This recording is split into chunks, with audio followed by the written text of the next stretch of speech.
All right, let's get a first look at the patch notes for this new event, Genesis Collection event and quality of life updates. This will be going live on June 29th and it runs till the 13th. So let's go ahead and take a look. We'll look at the trailer after all this if you want to look at it with me. We've all learned a little bit about the meaning of legacy this season, and now we're ready to take it all the way back to the beginning with the Genesis Collection event. Play on OG Battle Royale maps, become the king of Skulltown and arenas, and unlock new looks and rewards in our latest collection event. The Genesis Collection event kicks off June 29th and runs until July 13th. Let's go ahead and take a look at the details. Original Kings Canyon and World's Edge will return. So if you've not played in the earlier seasons of Apex Legends, I think you're really going to enjoy this Kings Canyon, and the World's Edge should be interesting also. Head back to where it all started with the Legacy Maps Apex Takeover. Season 0 Kings Canyon and Season 3 World's Edge return for a limited time, taking over the normal trios and duos queues in 1 hour rotations. What better way to celebrate the legacy of Apex Legends than to visit the first iteration of these iconic maps? So that's exciting to be able to play those again. It brings back a lot of nostalgia. So if you guys are interested in feeling how you felt when you first played the game, this is definitely going to be an event that is going to hit the right spot for you. Hot drop in Kings Canyon at Skulltown. We know you will. And Thunderdome. Grab that sweet loot on the moving train as it barrels through a pristine capital city in the era before the Harvester landed in World's Edge. Show your new Apex friends the terror of rotating through bridges or the epic multi-team throwdowns in Fuel Depot. It's all coming back now, isn't it? We hope everyone enjoys this throwback takeover during the Genesis Collection event. Skulltown comes to arenas. We've heard you. 5 minutes after we announced arenas, we were seeing pleas for Skulltown Arena. Well, here it is. This original Apex Hot Zone has seen a lot of combat through the years, but this is the first time we can say it hosts a fair fight. Circle the towers as Valkyrie and Pathfinder, or trap up the bottom floors as Caustic and Watson. This location offers a wide variety of tactics and plenty of mayhem. Skulltown will be added to the arena's rotation in 1 hour increments during the Genesis Collection event. Get in there and break some bones. So this is a big deal for a lot of us. This was the one thing I tweeted out and it got tons of likes. Everyone was really excited at the idea of being able to play Skulltown. So Genesis rewards and collections event. So we're going to go ahead and look at what they are showing us here. These are the skins that you're going to be able to purchase. Some of them will probably be free. They always have a few rewards tracks that we're going to go look at here. So you'll be able to earn some things for free. We also know that Revenant's heirloom is coming. We'll be able to look at that in a second. This one's a weird one. I don't know about this one.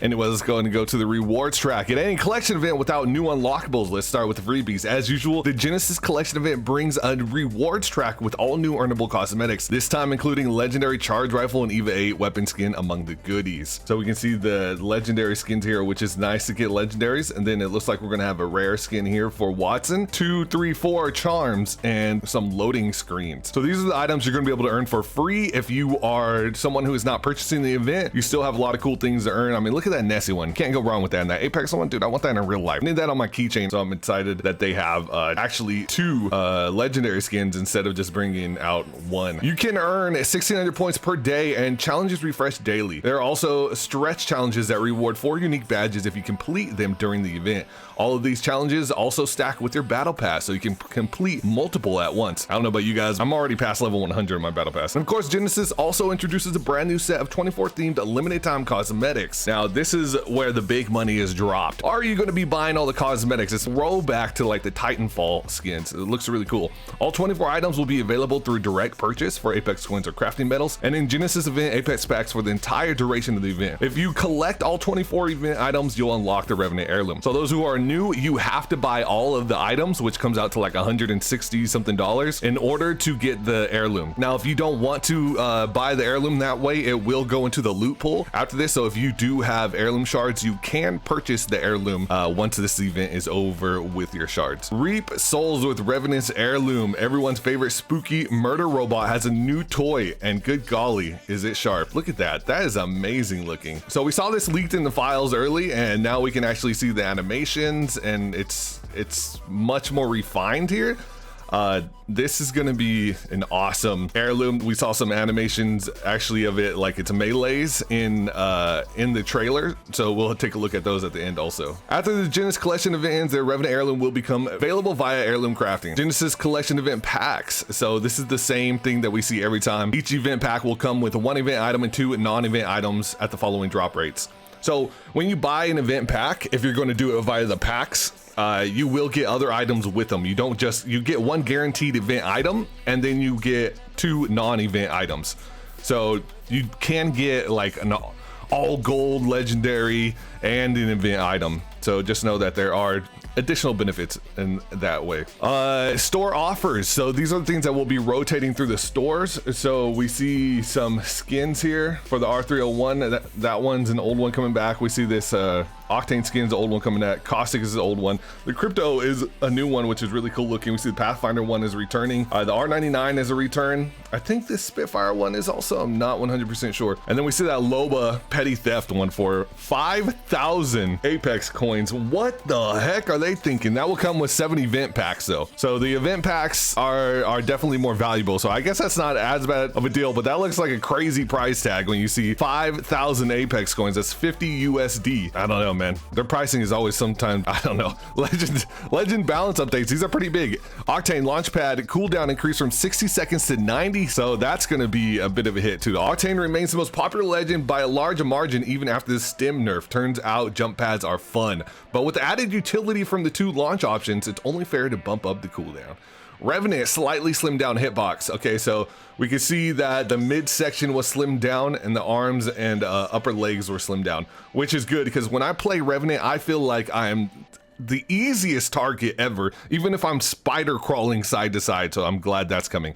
Stalker climb height significantly increased. Now I did tease this in one of my tweets because I did know that this was coming. They were going to buff this. It's not literally unlimited now, but that boy can really climb. So we knew this was coming.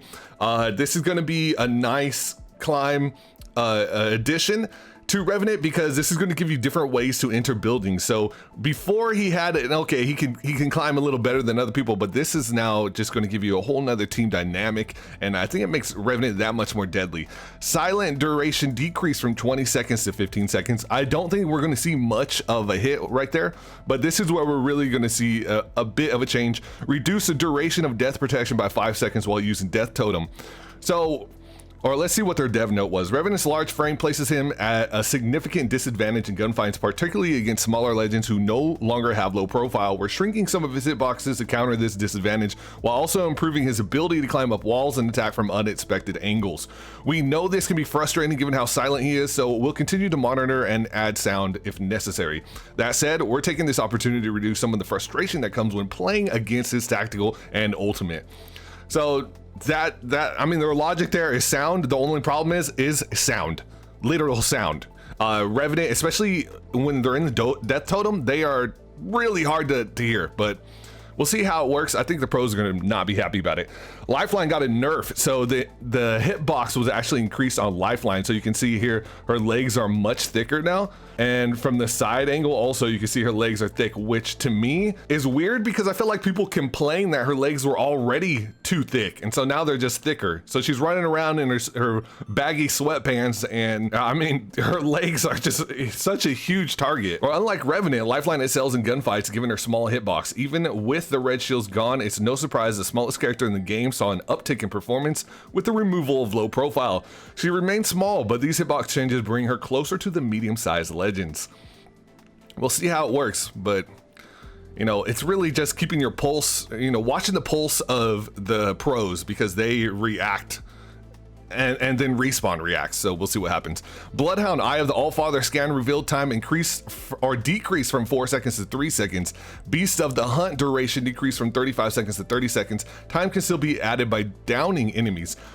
Dev notes, Bloodhound has remained a popular and powerful pick for multiple seasons now, mostly because of the sheer amount of information that can be gained with one tap of their tactical. Shortening the scan duration still provides a snapshot of information for Bloodhound's team without stifling all the enemies caught anywhere in the large range for a full 4 seconds.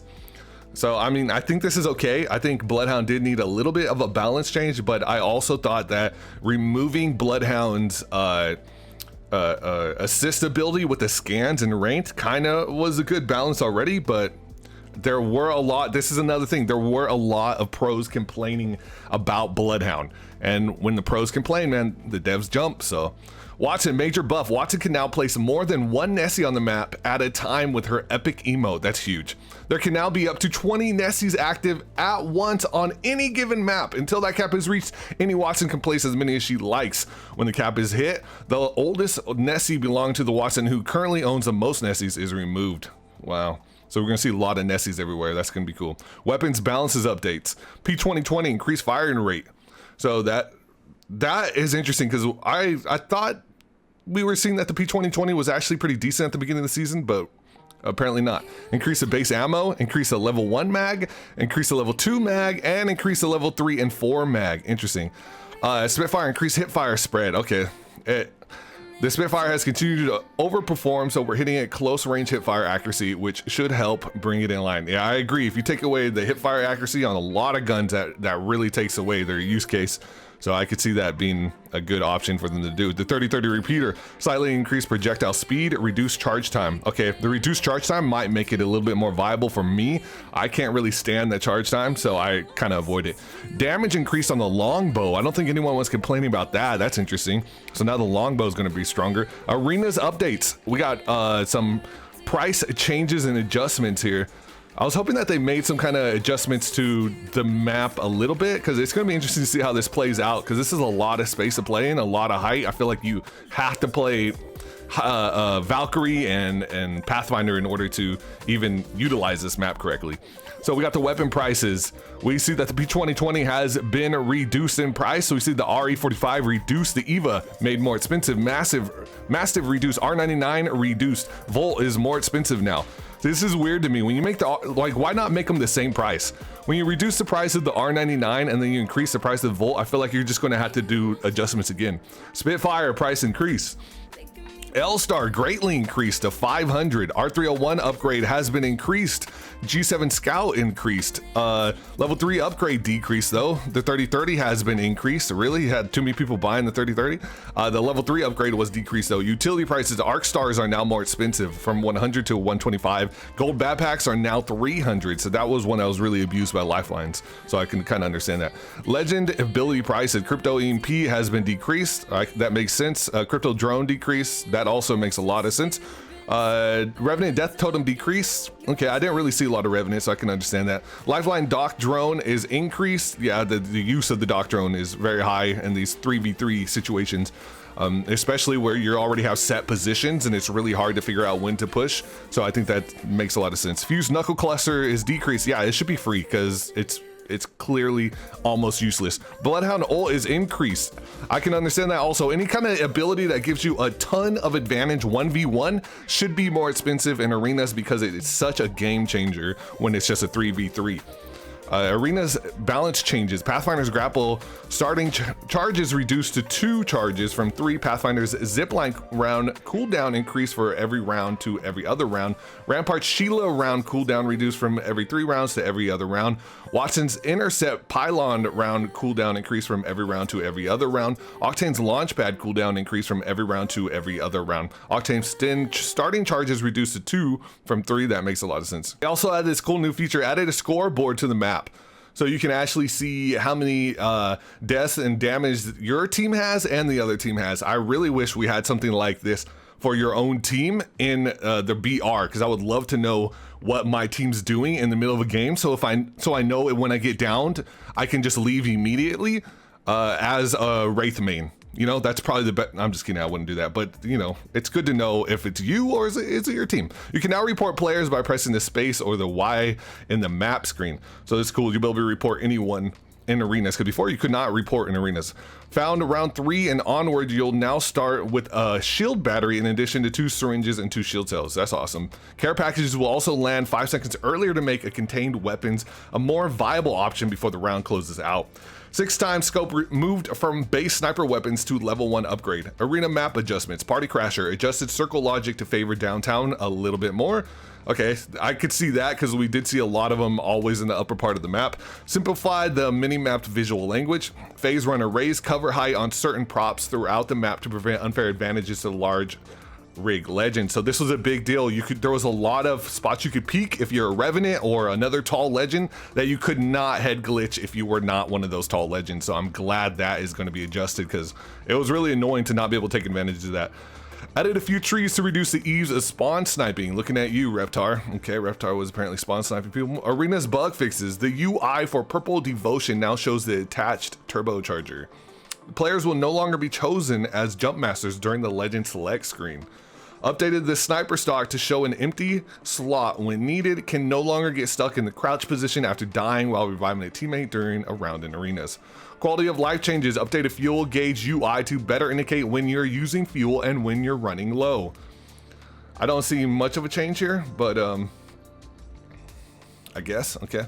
They just kind of changed the gradient, I think, when it's being used, so it's a little more easy to spot. Rampart will now have custom animations for LMG reload.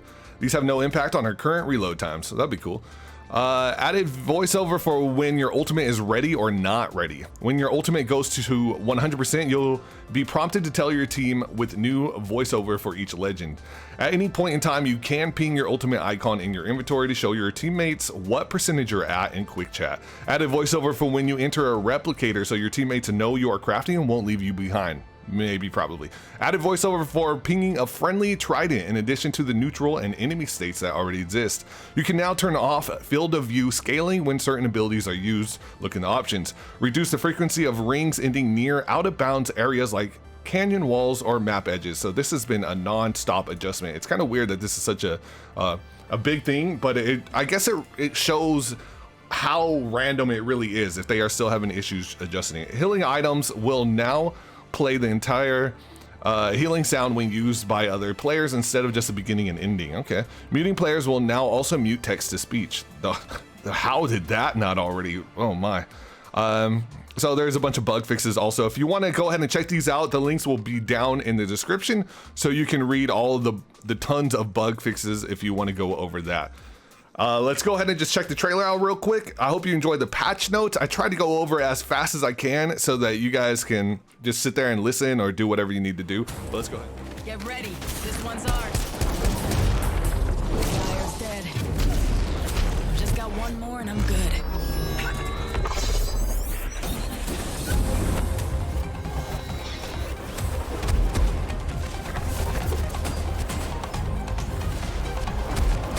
Simple in and out. You got this, Nita. Warranted. Go back to boot camp.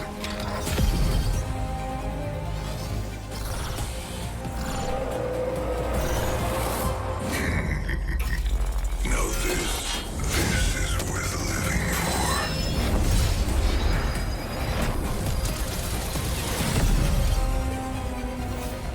Come on, bro. Jimmy's got your back. They did this to both of us. I know what I came for. I'll get it one way or another.